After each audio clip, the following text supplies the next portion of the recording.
Samantala, alamin muna natin kung nasaan na ang bagyong Odette sa mga oras na ito. Mula po yan sa aming kasamang si April Enerio, mag-uulat ng live mula sa Pag-asa DOST.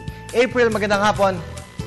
Magandang hapon din, Kirby. Sa ating balita, lumakas na sa tropical storm category itong si Bagyong Odette habang patuloy na kumikilos papalapit sa Hilagang Luzon.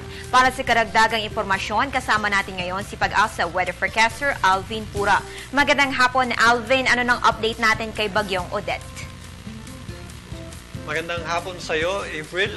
Para nga sa ating update, itong bagyo nating si Odette ay ganap na po naging isang tropical storm or nag-intensify po ito. Kanina pong alas 12, ang pinaka-latest nating location po ay nasa 815 kilometers silangang bahagi po yan ng Tuguegarao City or nasa 815 kilometers nga po. At meron po itong lakas na hangin na umabot na sa 65 kilometers per hour at may pagbugso na umabot sa 80 kilometers per hour. Ito po ay inaasahan natin kumilos pa-westward or pakanluran sa bilis na 7 kilometers per hour. Alvin, bakit pa kanluran ang tinatahak nitong direksyon at ano ang dahilan kung bakit mabagal ang pagkilos na naturang bagyo? Sa ngayon, meron tayong high pressure area dito po sa area ng China na papunta po dito sa Japan.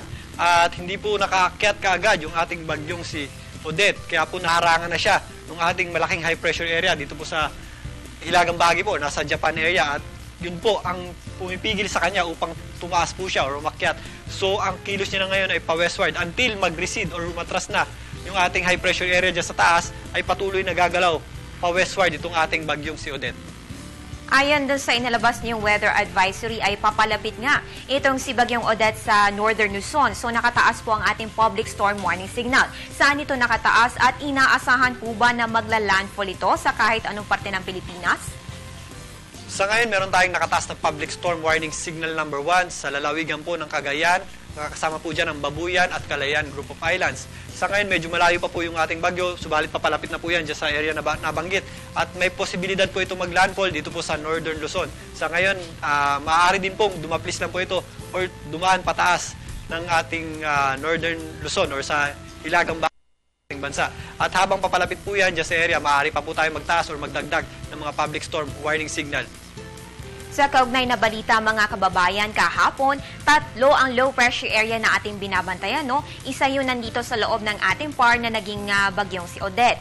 Yung isa naman ay nasa malayong silangan labas ng ating area of responsibility. At meron pang isa na nandito naman sa kanlurang labas ng ating PAR. At kaninang umaga, Alvin, ay nabanggit mo nga na naging bagyo na rin ito nga weather disturbance sa western part. So meron ba itong epekto sa ating panahon?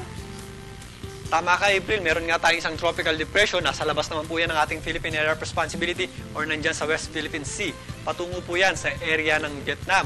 Good news po yan dahil po yan pong isang bagyo na yan ay maaari pong makipaghati or makipagagawa ng moisture or hangin dito sa bagyong Odette.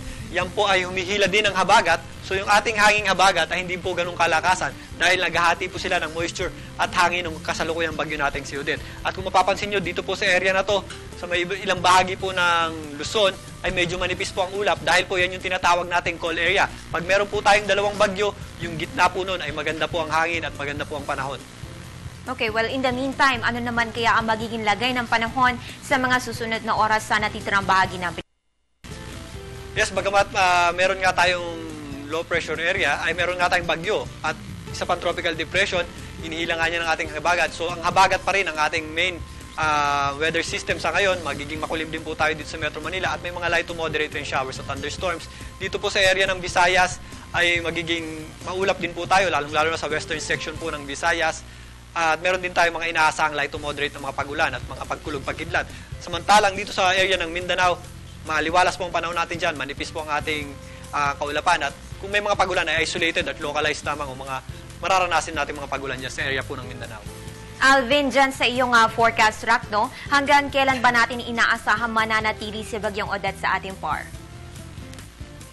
Base sa kanyang ginagalaw at kinikilos na direksyon, inaasahan natin by Sunday ay nandito na po yan sa area po ng Taiwan or palabas na ng ating Philippine Area of Responsibility. Subalit paglapit po niyan dito sa ating kalupaan at paglayo naman ng ating tropical depression, paglapit niya po dyan sa area ng Vietnam, ay masosolo niya na po yung ating habagat. So, mag-expect po tayo ng mas malalakas na pagulan, lalong-lalo na by the end of this week at this coming weekend. Dahil paglapit po niyan, maliban doon sa mga areas na maapektuhan po ng ating bagyong si Odette, ay hihila rin po yan ng habagat na magdadala po ng pag-ulan dito sa section ng ating bansa.